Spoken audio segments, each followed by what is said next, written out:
मसीह खुदावंद के जिंदा जलाली और पाक नाम में आप सबको सलाम।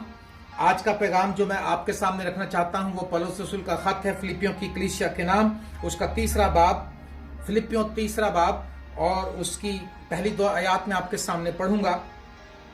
गर्ज मेरे भाइयों, खुदावंद में खुश रहो। तुम्हें एक ही बात बार बार लिखने में मुझे तो कुछ दिक्कत नहीं, और तुम्हारी इसमें हिफाजत है। कुत्तों से खबरदार रहो, बदकारों से खबरदार रहो, कटवाने वालों से खबरदार रहो। कुत्तों से खबरदार रहो। आज के कलाम का उन्वान है कुत्तों से खबरदार रहो। आज मैं आपके सामने कुछ रेफरेंसेस रखूंगा कलाम में से, कि देखेंगे, हम सीखेंगे कुत्ता किसे कहा गया है, कलाम में किन कैटेगरीज को कुत्ता कहा गया है। हमारे आसपास बहुत से कुत्ते हैं। अमेरिका में मैंने देखा कि इतने आदमी नहीं जितने कुत्ते हैं। हर आदमी ने 1-1, 2-2 कुत्ते रखे हुए हैं और कुत्तों से प्यार करते हैं। लेकिन ये कुत्ते इतने खतरनाक नहीं हैं। जो बाइबल में कुत्ते बयान किए गए हैं वो ज्यादा खतरनाक हैं। मेरे अजीज दोस्तों, बहनों और भाइयों, अगर हम मत्ती के इंजील का 15वां बाब देखें, उसकी 21वीं आयत से 28वीं आयत में ये जिक्र है, और मरकस 7वें बाब में 24वीं आयत से 30वीं आयत तक, इसको आप बाद में पढ़ लीजिएगा, मैं टाइम बचाना चाहता हूं। यहाँ पर एक औरत के बारे में जिक्र है जो सुरफिनिकी औरत थी, खुदावंद यीशु मसीह के पास आई और वो कहने लगी कि ऐ खुदावंद, मेरी बेटी को बदरू सताती है, मेरी बेटी को शिफा दे दे। तो खुदावंद यीशु मसीह खामोश रहे और उन्होंने कोई बात नहीं की। और जब वो बोले तो ऐसा बोले, उन्होंने कहा, लड़कों की रोटी लेकर कुत्तों को डालना अच्छा नहीं है। और ये देखने में बड़ा सख्त जवाब लगता है, लेकिन याद रखिए खुदावंद ने उस औरत को क्यों ये बात कही, क्योंकि खुदा चाहता था, खुदावंद यीशु मसीह चाहते थे कि वो और हलीम और आजिज बन जाए। आज बहुत से लोग इसलिए शिफा नहीं पाते कि वो बड़े ही सख्त होकर वो खुदा के सामने जाते हैं और अपना प्लान लेकर जाते हैं, और हलीमी आजी उनमें नहीं होती, और वो अपने आप को छोटा नहीं बनाते। ये अल्फाज जो खुदावंद ने इस्तेमाल किए इसलिए थे कि ये खुदावंद चाहते थे कि ये नीचे आ जाए, थोड़ी और नीचे हो जाए और आजिज बन जाए, डाउन टू अर्थ। खुदावंद चाहता है हम डाउन टू अर्थ हो जाएं, जमीन बोस हो जाएं, इतने नीचे चले जाएं कि जमीन के साथ लग जाएं। आज कलाम में लिखा है, जो कोई अपने आप को छोटा बनाएगा वो बड़ा किया जाएगा। और दूसरी बात, ये सुरफिनिकी थी, ये यीशु मसीह की जिंदगी के बारे में इनके कोई ईमान नहीं था, यीशु मसीह के बिलीवर नहीं थे, वो बिलीवर नहीं थी। और याद रखिए, जो खुदावंद यीशु मसीह को निजात दहिंदा नहीं मानता, यीशु मसीह ने कहा, आसमान और जमीन का कुल अख्तियार मेरे पास है और अदालत का अख्तियार मेरे पास है, और बाप ने मुझे ये अख्तियार दिया है। खुदावंद यीशु मसीह की निजात के बारे में जो लोग ईमान नहीं रखते यीशु मसीह पर, जो यीशु मसीह को रद्द करते हैं, जो यीशु मसीह को सताते हैं, वो सब इस कैटेगरी में आते हैं जिनके बारे में पौलुस ने कहा, कुत्तों से खबरदार रहो, कुत्तों से खबरदार रहो। और जब इस औरत को ये अल्फाज मिले, अगर आप इसकी जगह होते तो आप सोचिए आप क्या करते। अगर आपको कोई कह देता कि हम अपने नहीं कोई पादरी आपसे कह दे कि हम आपके बच्चे को शिफा नहीं दे सकते, हम कुत्तों को शिफा नहीं दे सकते, हम अपनी रोटी बच्चों को कुत्तों, आप क्या करते। मैं आपको बात बताना चाहता हूँ, आज बहुत से लोग इसलिए शिफा नहीं पाते, इसलिए बरकत नहीं पाते, वो खादमों को भी जो बड़े बेचारे आराम से धीमे मिजाज के होते हैं, उनको भी इतना तंग कर देते हैं जाकर कि वो भी गुस्से में आ जाते हैं। एक मुझे भी याद है, एक बहन मेरे पास आई, कई बहुत से ऐसे आए, वो आई दुआ करवाने में, बड़े दुख से उसके लिए दुआ करने के लिए तैयार। वो दुआ कह रही, ठहर जाओ पहले मेरी गल्ला सुनो। वो पहले लड़ पड़ी मेरे साथ और उसने ऐसी जली कटी सुनाई कि मेरे ऊपर से सारा मसा उड़ गया।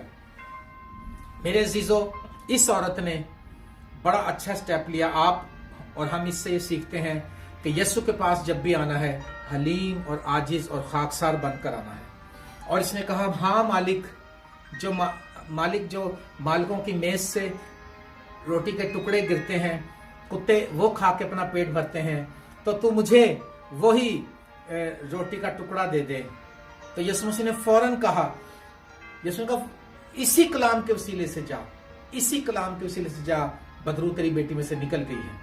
हालेलुया। किस कलाम के वसीले से? इस हलीमी के कलाम, इस आजिज़ी के कलाम से। और वो फौरन जब गई तो उसने देखा उसकी बेटी शिफा पा चुकी थी। हमारे प्यारे भाई विलियम भाई जो आसमान पे चले गए, वो अक्सर कहते थे कि वो सवाल करते थे, कहते थे मुझे बताओ ये औरत रोटी का टुकड़ा लेके गई जो मेज से गिरता है कि हाथ से पूरी ताजा रोटी लेके चली गई। विलियम भाई कहते थे वो तो लगता पराठे लेके, आलू के पराठे लेके चली गई, क्योंकि उसने पूरी खुदावंद से ब्लेसिंग ले ली। आप भी इस तरह का रवैया अख्तियार करें कि खुदा के खादमों के पास अगर जाते हैं, खुदा के पास आते हैं, आप हलीम और आजिज बन के मांगे और खुदावंद आपको बरकत देगा। और दूसरी कैटेगरी, कुत्तों की दूसरी कैटेगरी, हम आज इस बात पर गौर कर रहे हैं, कुत्तों से खबरदार रहो। दूसरी कैटेगरी अमसाल 26वां बाब और उसकी 11वीं आयत में लिखा है, जिस तरह कुत्ता अपने उगले हुए को फिर खाता है, उसी तरह अहमक अपनी हमाकत को दोहराता है। जिस तरह कुत्ता अपनी वॉमिट करता है, कह करता है और उसको फिर खा जाता है, इस तरह लिखा है कि अहमक अपनी हमाकत को दोहराता है। यानी ये वो कैटेगरी है जो बार बार एक ही गुनाह को करते हैं। और फिर इकबाल कहता था, मैं रोज तौबा करता हूं और रोज तौबा तोड़ता हूं, मेरी इस तौबा से तौबा भी तौबा तौबा कर उठी। रोज कहता था हूं नहीं पीनी, में शाम होती थी फिर पी लेता था। आज मसीही लोग भी ऐसे ही हैं, कहते असी ते फजल नाल ही जाना जे समान ते, असी ते फजल नाल ही जिंदा है गया। साडा खुदा फजल करने वाला खुदा है।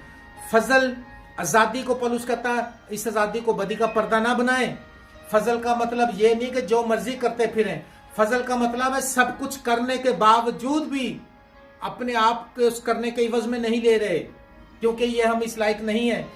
सब कुछ करने के बाद भी हमें फजल दरकार है, जिसके हम हकदार नहीं। फजल का मतलब जिस चीज के हम हकदार ना हो और वो चीज हमें मिल जाए। तो जो लोग बार बार गुनाह करते हैं, बार बार गुनाह करते हैं, फिर शाम को तौबा, फिर वही रात को फिर वही रंग और जश्न की महफिलें, फिर अगले दिन तौबा, फिर और सिलसिला चलता ही चला रहा। लिखा जिस तरह अहमक अपनी हमाकत को दोहराता है, उसी जिस तरह कुत्ता अपने उगले को खाता है, उसी तरह अहमक अपनी हमाकत को दोहराता है। मेरे अजीजों, इसके बारे में आप समझ जाएं कि वो भी इसी कैटेगरी में आते हैं। पौलुस रसूल कहते हैं कुत्तों से खबरदार रहो, तौबा करें, रजू लाएं, तौबा के मुवाफिक फल लाएं, तौबा आने वाले गजब से ना भागो। यूहन्ना बपतिस्मा देने वाले ने कहा आने वाले गजब से ना भागो, बल्कि तौबा के मुवाफिक फल लाओ। जैसे तुमने तौबा की है उसके मुताबिक करके दिखाओ कि जब आप जो आपने खुदा से प्रॉमिस किया था, और अगर नहीं किया था तो खुदा के सामने रोएं, चिल्लाएं, रोजा रखें, ताकि खुदावंद आपको बरकत बख्शे और आपको कुत्तों की कैटेगरी से आप निकलकर उसके बेटे और बेटियां बन जाएं, उसकी भेड़ बन जाएं। हालेलुया। और तीसरी बात, तीसरी कैटेगरी सुनिए यहां पर क्या लिखा है। तीसरी कैटेगरी उन लोगों की है जो तौबा करते हैं, नजात पाते हैं, रास्तबाजी की राह को अख्तियार करते हैं, और फिर जब आजमाइश आती फिर चले जाते हैं। आप कहते असी तो बड़ी दुआवां कीतियां, सानू तो भोरा फर्क नहीं पिया, ते हुण असी जनाब असी यसू नूं छड्ड दिता, सानू कुछ नहीं मिलिया सिवाय दुखां दे। और मेरे एक दोस्त हैं यहाँ पर भी अमेरिका में, वो कहते हैं यार जब मैं बाइबल पढ़ना शुरू करता हूँ मेरे पे मुसीबतें आना शुरू हो जाती हैं। देखें तो मैं ये कहता हूँ अच्छा मुसीबतें तो फिर ना करो ऐसा काम, नहीं, बल्कि मुसीबत आए, मुश्किल आए, आप डटे रहो। लिखा इब्लीस का मुकाबला करो, तुमसे भाग जाएगा। हालेलुया। खुदावंद के कभी हाथ के नीचे फरोख्तनी से रहो, इब्लीस का मुकाबला करो, तुमसे भाग जाएगा। मुकाबला दुआ से ही करना है, घुटने टेक के ही करना है, और कुछ नहीं करना। देखें खुदा कलाम में क्या लिखा है, दूसरा पतरस और उसका दूसरा बाब और 20वें आयत से 22वें आयत तक लिखा है, और जब वो खुदावंद और मुनज्जी यीशु मसीह की पहचान के वसीले से दुनिया की आलूदगी से छूटकर फिर उनमें फंसे और उनसे मगलूब हुए, तो उनका पिछला हाल पहले से भी बदतर हुआ, क्योंकि रास्तबाजी की राह का ना जानना उनके लिए इससे बेहतर होता कि उसे जानकर उस पाक हुक्म से फिर जाते जो उन्हें सौंपा गया था। उन पर ये सच्ची मसल सादक आती है कि कुत्ता अपनी कह की तरफ रजू करता है और नहलाई हुई सूरनी दलदल में लौटने की तरफ। ओ मेरे जीजो, देख लो, कहते हैं हमने बड़ा खिदमत की, बड़ी दुआ की, बड़ी इबादत की, और थोड़े अरसे के बाद एक नौजवान था जो मेरी बातों में जिसने तौबा की, और थोड़े दिन वो बड़ी मिनिस्ट्री करने लगा, और मैं बड़ा खुश हूँ। मैं क्या उसकी मीटिंग में किसी जाऊंगा, उसको मिलूंगा। फिर मैं उससे मिला तो वो पता लगा जी सिगरेटें पी रहा, शराबें पी रहा, सारी दुनिया वो आम। मैंने कहा भाई क्या बात है, मैंने तुम्हारे बारे में सुना था, तुम इतनी खिदमत कर रहे हो इतनी। कहता जी बस वो ना मैं कॉलेज में गया ना, वहां मुझे सोसाइटी बहुत बुरी मिल गई, बस मैं उनके साथ ही लग गया फिर। ओहो, कलाम में लिखा है उनका रास्तबाजी की राह का ना जानना इससे बेहतर होता कि जानकर वो फिर गए। मेरे अजीजों, वरना हाल पहले हाल से भी बुरा हो जाएगा, पहले से भी बदतर हो जाएगा। जो लोग वापस चले गए हैं मिनिस्ट्री छोड़कर, खुदावंद को छोड़कर, वो वापस आ जाएं। खुदावंद के दरवाजे खुले हैं, खुदावंद इंतजार कर रहा है। किसी बड़े प्रीचर ने कहा कि उसकी बाएं इसलिए स्लीपर ऐसे खुली थी कि पूरी दुनिया के लिए उसने बाजू खोले हुए हैं कि आ जाओ, मैं तुमसे प्यार करता हूं। ए बनी इसराइल मेरी तरफ आ जा, क्योंकि मैंने तेरा फिदिया दिया है। ए यरूशलेम तुझ पर अफसोस कि तूने उस दिन को ना पहचाना। तुझ पर अफसोस कि दुश्मन तुझ पर मोर्चा बांधेंगे और तेरे बच्चों को पटक देंगे, क्योंकि तूने उस दिन को ना पहचाना जिस दिन तुझ पर निगाह की गई। यहां पर लिखा है कि रास्तबाजी की राह का ना जानना उनके लिए इससे बेहतर होता कि उसे जानकर उस पाक हुक्म से फिर जाते जो उसे सौंपा गया था। मेरे पास एक खातून आई यहां पर, और खुदा के पाक उन्होंने मुझे बताया कि ये पहले मेरे साथ चलती थी, खुदा यीशु मसीह की बड़ी खादमा थी, ये बड़ा प्यार करती थी, खुदा से वर्शिप करती थी। अभी फिर गई है, इसको बता। खुदा ने कलाम किया कि इसको बता कि मैं इससे प्यार करता हूँ। और मैं डरा, मैं जॉब पर था, मैं एज ए रिसेप्शन यहाँ काम करता हूँ एक होटल में। तो मैंने कहा खुदावंद मेरे तो ऑनर ही मुझे नौकरी से निकाल देंगे और यहाँ तो सूख कर देते हैं। किसी को तुम बुरा कह दो, किसी को तुम कह दो कि तू काला है, तू फलाना है, इस बात पे पकड़ लेते हैं पुलिस। मैं कहा खुदावंद मैं कैसे कह सकता हूँ? खुदा ने कहा तू कह। और जब मैंने उसको कहा, वो खातून रोने लगी, एकदम आंसुओं से कहने लगी मैं टीडी जैक्स के चर्च की मेंबर हूँ और मैं खुदा से चलती थी, लेकिन मैं बुरी राहों में पड़ गई। लेकिन उसने कहा पास्टर आज के बाद मैं फिर खुदावंद के पास आ जाऊंगी। आप वापस आ सकते हैं। पहली कैटेगरी मैंने बताई कि जो बहुत घुमंडी और फख्र के साथ चलते हैं और यीशु के सामने आते हैं, वो इस कैटेगरी में आते हैं, खुदावंद उनको नीचे लाना चाहता है। दूसरी कैटेगरी मैंने बताई जो रोज तौबा करते हैं, रोज तौबा करते हैं, रोज तौबा, वही रूटीन उन्होंने रखी हुई है। और तीसरी कैटेगरी मैंने बताई जो खुदा के साथ चलते रहे, खुदा की खिदमत करते रहे, कलाम को पढ़ते रहे और फिर उसके बाद वो वापस लौट गए अपनी लाइफ में। और चौथी कैटेगरी जो है वो झूठे और लालची खादम है, झूठे और लालची खादम है मेरे अजीजों। ओ खुदावंद का कलाम हर एक दोधारी तलवार से ज्यादा तेज है। हम ये झूठे और लालची खादम जो हैं वो भी कुत्तों की कैटेगरी में आते हैं। देखें जिसाया नबी का सहीफा उसका 56वां बाब और उसकी 9वीं आयत से 12वीं आयत तक मैं आपके सामने पढ़ूंगा। लिखा है, ए दश्ती हैवानों सब के सब आओ, सब के सब खाने को आओ। हाँ जंगल के सब दरिंदों और उसके निगेबान अंधे हैं। निगेबान समझते हैं ना, निगेबान वो सब गूंगे कुत्ते हैं जो भौंक नहीं सकते। वो ख्वाब देखने वाले हैं जो पड़े रहते हैं और ऊँगते रहना पसंद करते हैं। और वो लालची कुत्ते हैं जो कभी शेर नहीं होते। वो नादान चरवाहे हैं। चरवाहा भी समझते हैं आप कौन सी मिनिस्ट्री है? चरवाहा खादम को कहते हैं जो भेड़ों की गल्लाबानी करता है, जो पास्टर है। निगेबान जो है, जो एल्डर्स हैं, जो डीकन है, जो किसी तरह से भी कलीसिया में ठहराए गए, बिशप हैं, आर्च बिशप में कुछ भी है। डॉक्टर बहजर बतार से कहते थे बहुत से ये बैनर हमारे पर होते हैं, डीजी पे, बीबी पे, वो इस तरह से मजाक में बोलता था और बोलते कहता जीपीओ। पाकिस्तान में कलाम सुना रहा था जीपीओ के सामने, कहने लगा जीपीओ ये बड़े हैं। लेकिन यहां पर लिखा है वो सब जाहिल गूंगे कुत्ते हैं जो भौंक नहीं सकते। वो ख्वाब देखने वाले हैं जो पड़े रहते हैं और ऊँगते रहना पसंद करते हैं।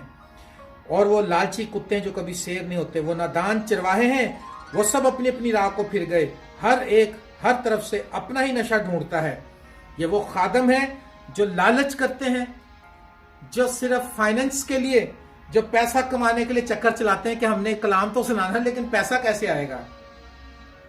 मेरे अजीजों आगे क्या लिखा,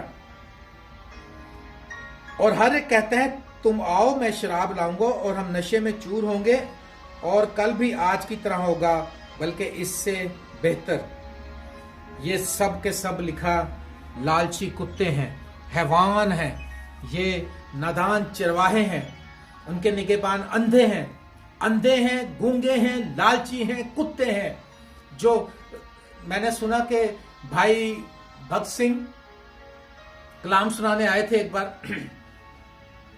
पाकिस्तान के किसी इलाके में कन्वेंशन करने आए थे, तो उन्होंने अपना कलाम को यहां से शुरू किया। उन्होंने कहा, ओ फकीरों कलाम सुनो।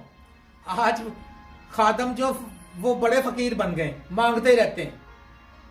मैं ये नहीं कह रहा कि पैसे के बगैर खिदमत नहीं होती, पैसा चाहिए, खुदा पैसा मुहैया करने वाला है। क्या खुदा नहीं देख रहा कि आप क्या कर रहे हैं? यीशु ने नहीं कहा था कि खुदा ने कहा जब तुम इतने दिनों में गए किसी चीज के मोहताज हुए, खुदा ने कहा सब कुछ मुहैया किया जाएगा। और आपको पता है कि जो एक बरतानिया का खादम था जॉर्ज म्यूलर, उसने जिंदगी भर चंदा नहीं मांगा, लेकिन खुदा से उसने दुआ की और खुदा ने उसको मुहैया किया। मैं ये नहीं कह रहा कि कोई खादम चंदा का अनाउंस ही ना करे, चर्च की जरूरतें हैं, सब कुछ है, लेकिन मीटिंगों का अरेंज इस बेस पे ना करें कि इतने हजार लोग आएंगे तो इतना हमें चंदा मिलेगा। इतना बाहर वाले अमेरिकनों को बताएंगे कि लो जी इतने हजार बंदा हमने इकट्ठा किया तो इतना पैसा मिलेगा। वरना क्या है, यसाया नबी के सिफे में लिखा, वो सब गूंगे जाहिल कुत्ते हैं। और वो शराब, जो खादम शराब पीते हैं, जो खादम लालच से चलते हैं, वो इस कैटेगरी में आते हैं। कुत्तों से खबरदार रहो, कटवाने वालों से खबरदार रहो। रेनहार्ड बॉन्की कहता है, मुझे खुदावंद यीशु मसीह ने पूछा तुझे $2.5 करोड़ चाहिए कि 2.5 करोड़ 25 लाख रूहें चाहिए कि 25 लाख डॉलर चाहिए? तो कहता रेनहार्ड बॉन्की ने कहा मुझे 25,000 रूहें चाहिए। तो जब उसने अपने असिस्टेंट पास्टर्स को बताया तो कहते पारी साहब तुसी वैसे बड़ी गलती की थी, पैसे मांग लेंदे हैं 25,000 पैसे होंगे तो खिदमत होगी। उसने कहा बेवकूफ, जब रूहें मांगी हैं, जब खुदा रूहें देगा तो रूहों की पालना करने के लिए पैसा भी देगा। हालेलुया। आज रूहानी बेकारी ना बने, मांगते ही ना फिरें। वो इंडिया के खादम में पंजाबी में कलाम सुनाता है, वो कहता अज प्रार्थना करन दे पैसे, अज शुक्र करन दे पैसे, अज दुआ करन दे पैसे, जनाजा पढ़न दे पैसे। वो पैसा पैसा, प्रार्थना कर दे तो पैसा मांग दे। पैसा जरूरत है, इससे मैं इनकारी नहीं हूं। मैं 35 साल हो गए कलाम सुनाते हुए, और मेरे पास ऐसी गवाहियां हैं कि जहां हमारे सामने 2 ऑप्शन आए कि या तो मैं पैसा मांगू या खुदा से दुआ करूं, खुदा से मांगू। और जब मैंने खुदा वाला रास्ता अख्तियार किया, खुदा ने मुझे मुहैया किया। मैंने एक बार अपनी जिंदगी में अपनी एक बहन को, हम जो खिदमत में जिसको मैंने बपतिस्मा दिया था, जो हमारी खिदमत के वसीले से बची थी, मैंने एक बार उसको कहा था, तो उसी रात खुदा यीशु मसीह मुझे ख्वाब में नजर आए थे सुबह के टाइम। मैं कहा तूने क्यों मांगा, मुझसे क्यों नहीं मांगा तूने? मैं आपको बताना चाह रहा हूं, ये ज्यादा इफेक्टिव बात होगी कि अगर आप यीशु मसीह से मांगेंगे घुटने टेक कर, खुदावंद आपके पैसे पूरे करेगा। एक बार मैंने पाकिस्तान में एक जगह पे एक इबादत का एहतमाम किया और वहां पर कलाम सुनाया, और वहां पर 1800 रुपया हदिया इकट्ठा हुआ, और 4,500 रुपया उसका खर्चा था। 4.5 या इससे थोड़ा ज्यादा था, जो टेंट वालों को देना था, साउंड वालों को, सब कुछ। और मैं वहां खड़ा हुआ था, मैं अपने साथियों को भेज देता था, लेकिन मैं उनके पैसे दे के जाता था।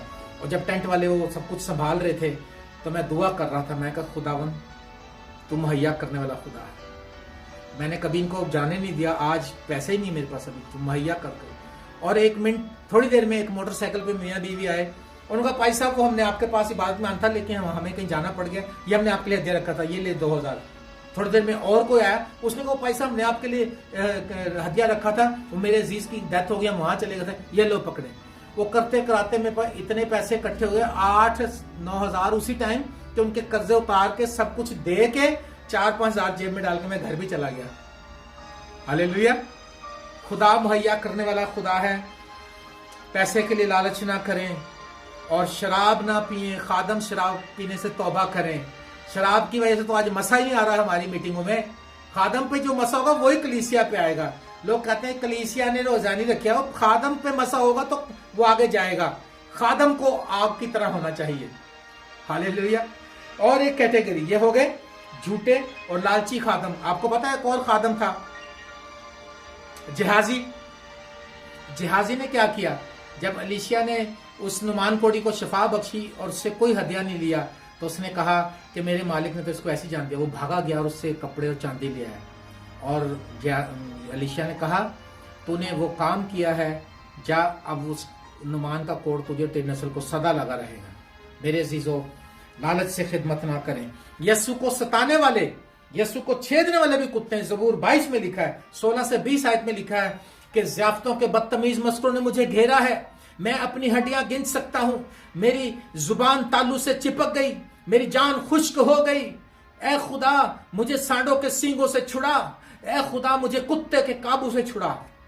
ओ मेरे अजीजों, जो यीशु मसीह को छेद रहे हैं अपने गुनाहों की वजह से, अपने अल्फाज की वजह से, अपने किरदार की वजह से, यीशु मसीह को आज शर्मिंदा कर रहे हैं, यीशु मसीह ने कहा कुत्तों से मुझे छुड़ा। जो मसलूब कर रहे हैं एलानिया, पौलुस कहता है जब हम ऐसा करते हैं फिर इसको एलानिया मसलूब करते हैं। हमें तौबा करने की जरूरत है। मेरे अजीज दोस्तों, खुदा ये चाहता है कि हम अपनी जिंदगियों में तौबा करें। और आखिर में मैं एक और हवाला पढ़ूंगा, मुकाशफा 22वां बाब, यहाँ पर लिखा है 14वीं 15वीं आयत। इसके बाद मैं क्लोज करूंगा इसको। मुबारक हैं वो जो अपने जामे धोते हैं, क्योंकि जिंदगी के दरख्त के पास आने का अख्तियार पाएंगे और उन दरवाजों से दाखिल होंगे। मगर कुत्ते और जादूगर और हरामकार, खूनी और बुत परस्त और झूठी बात का हर एक घड़ने और पसंद करने वाला बाहर रहेंगे। जो लोग खुदा की बादशाहत में नहीं जाएंगे, उनमें से एक कैटेगरी कुत्तों को भी है। हरामकार, खूनी, बुत परस्त, झूठी बात के घड़ने और पसंद करने वाले और कुत्ते खुदा की बादशाही के वारिस नहीं होंगे। मैं यहाँ पर देख रहा हूँ कुत्ते बहुत से लोगों ने पाले हैं।